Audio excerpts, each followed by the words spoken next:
Halo semuanya, jumpa lagi dengan saya.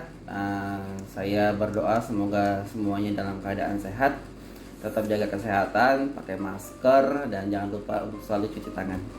Pada video kali ini, saya akan mengenalkan satu alat tulis, alat bantu teman-teman tunanetra untuk menulis. Mungkin sudah pada tahu kalau teman-teman tunanetra itu menggunakan yang namanya huruf braille. Jadi huruf braille itu adalah huruf timbul yang bisa diraba oleh tangan untuk membacanya gitu. Jadi bentuknya itu seperti kalau teman-teman pernah tahu, pernah main domino, atau kalau orang zaman dulu nyebutnya gaplek gitu ya.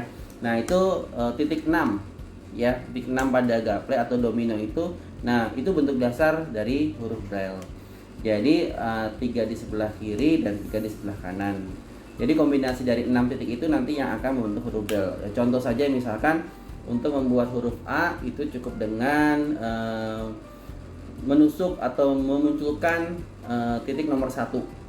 Kalau B titik nomor 1 dan 2, kalau C 1 dan 4 dan seterusnya. Nanti untuk video belajar atau bagaimana cara menulis braille akan kita buat terpisah deh gitu ya. Nah, di sini saya kenalkan dulu, ini adalah alat bantu yang digunakan untuk menulis braille. Ini pertama di tangan kanan saya ini adalah ya, yang kita sebut dengan stylus. Jadi alat ini yang digunakan untuk menusuk, untuk membentuk huruf braille gitu. Lalu bagaimana caranya teman-teman bisa menunjuk atau menusuk di titik yang tepat? Nah, ini alat bantunya namanya Riglet ya. Jadi bentuknya seperti penggaris, bisa dibuka seperti ini gitu. Nah, satu titik ini, satu kotak ini, entah kelihatan atau enggak ya di layar ya. Jadi di sini ada kotak-kotak ya, kotak-kotak yang disusun ke arah samping dari sisi sebelah kiri ke kanan gitu.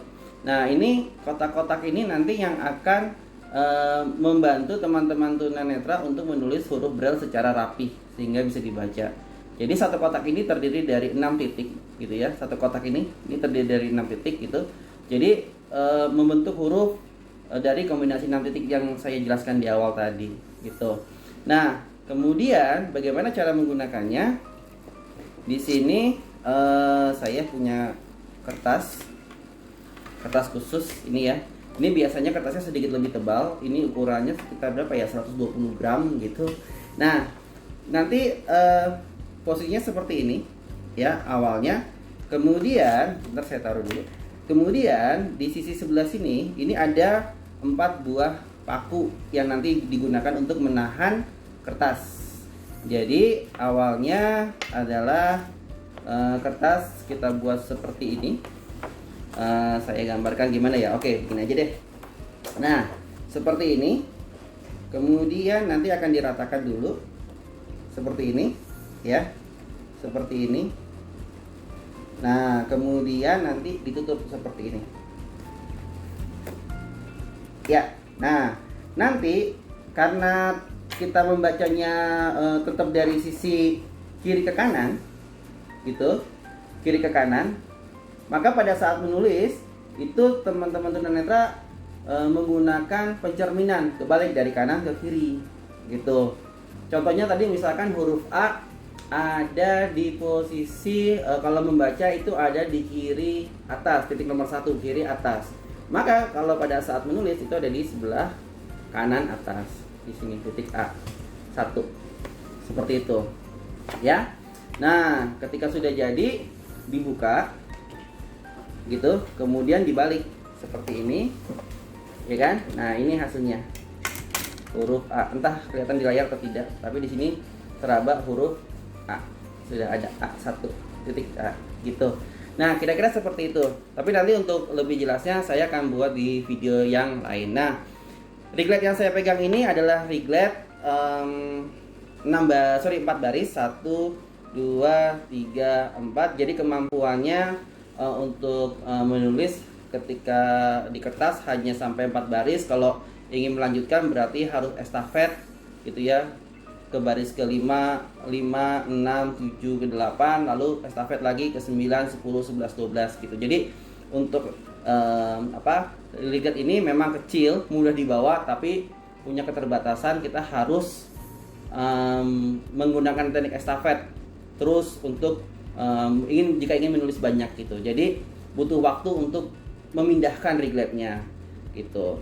Nah, untuk karena ada hambatan itu, maka ada Riglab yang tipe lain. Nah, ini kalau yang tadi ini adalah Riglab 4 baris, yang di sebelah tangan kanan saya atau kirinya layar, ini adalah Riglab 6 baris gitu.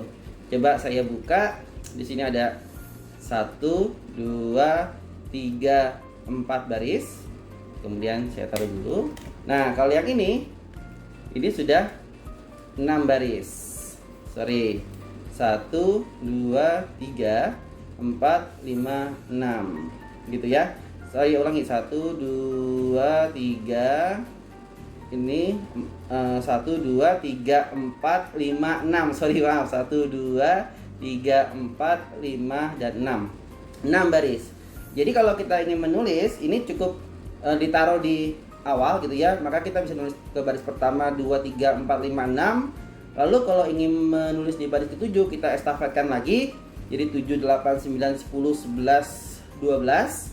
Lalu estafet lagi ke 13, 14, 15, 16, 17, 18 dan seterusnya. Ini sedikit lebih tidak merepotkan daripada yang 4 baris gitu. Jadi bisa lebih lebih banyak yang bisa kita tulis gitu. Jadi tidak terlalu sering memindahkan. Nah, karena ini sibuk memindahkan dan ini sibuk memindahkan, itu yang 4 baris 6 baris. Nah, ini ada di depan saya. Ini banyak baris. Jadi ini yang paling terbesar. Ini 1 halaman ya. Ini seperti itu. Ini berapa baris ya? Saya hitung dulu ya. Ini Riglab terbesar 1, 2, 3. Sebentar nih. 1, 2, 3, 4, 5, 6, 7, 8, 9, 10, 11, 12, 13, 14, 15, 16, 17, 18, 19, 20, 21, 22, 23, 24, 25, 26, 27 baris kayaknya sih. Jadi ini besar sekali teman-teman. Jadi biasanya teman-teman tunanetra itu cukup sekali mereka, sebentar saya ambil kertasnya dulu takut jatuh. Nah, ini mereka cukup sekali seperti ini, kemudian melipat seperti ini. Bentar saya taruh. Oke, begini terus dilipat seperti ini. Udah, mereka bisa langsung menulis 1 halaman full begitu. Jadi ini lebih praktis sebenarnya gitu. Cuma untuk penyimpanan ya memang butuh tempat yang lebih besar gitu. Jadi biasanya kalau anak-anak sekolah, teman-teman tunanetra yang sekolah itu membawa ini di tas gitu. Nah, untuk material sendiri Riglab ini plastik teman-teman. Nih plastik. Kalau tadi stylus ini mana tadi stylus saya? Sebentar. Oke, bunyi stylus. Oke, ini stylus. Ini atasnya ini kayu. Dan bawahnya ini yang untuk nusuk ini besi gitu. Jadi materialnya sendiri ini terbuat dari plastik.